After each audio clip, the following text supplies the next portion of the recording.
बाबा साहब नहीं है, हम पूरी स्वतंत्रता के साथ में अपनी मर्जी के हिसाब से अपना जीवन जी रहे हैं। तो किस लिए? क्योंकि बाबा साहब की सबसे सुंदर और अंतिम विरासत भारत का संविधान हमारे बीच में है। ये आप जान रहे होंगे कि जब से ये सरकार सत्ता में आई है, तब से सबसे ज्यादा प्रहार इस भारत के संविधान पर कर रही है।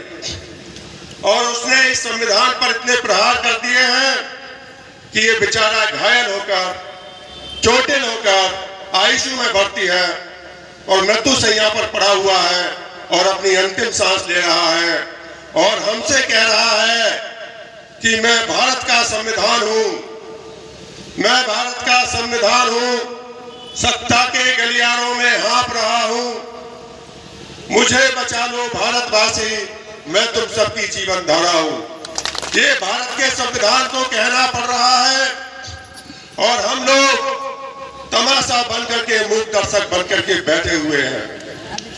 ये एक तरीके से भारत का संविधान मृत्युशैया पर नहीं पड़ा हुआ, बल्कि बाबा साहब अम्बेडकर मृत्युशैया पर पड़े हुए अपनी अंतिम सांस ले रहे हैं।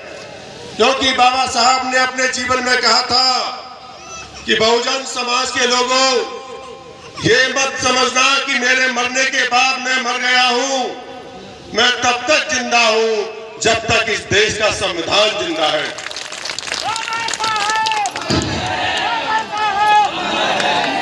इसलिए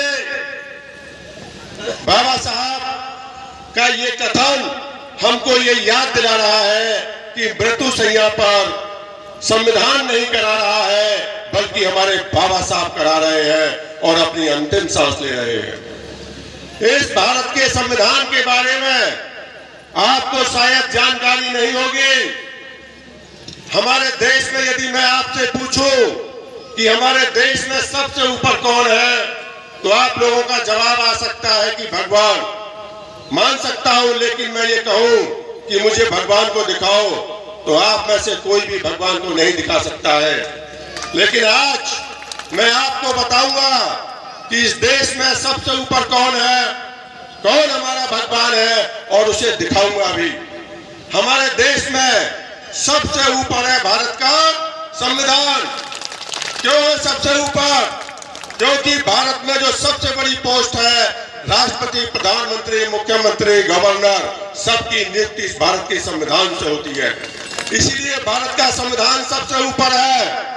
और ये भारत का संविधान ऊपर ही नहीं है, इस भारत के संविधान में कितना वजन है आपको अंदाजा नहीं होगा।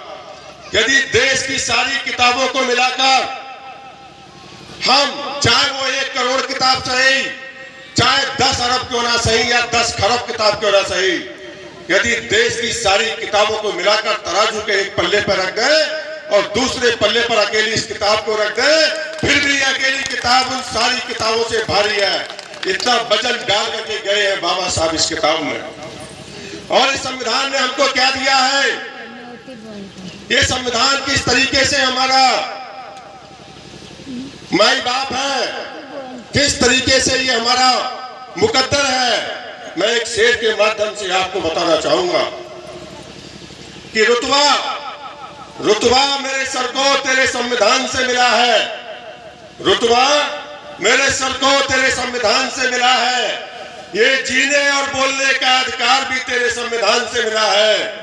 औरों को जो मिला होगा मुकद्दर से मिला होगा, हमें तो मुकद्दर भी तेरे संविधान से मिला है। ये ताकत है भारत के संविधान के, ये सीधा सीधा हमारा मुकद्दर है।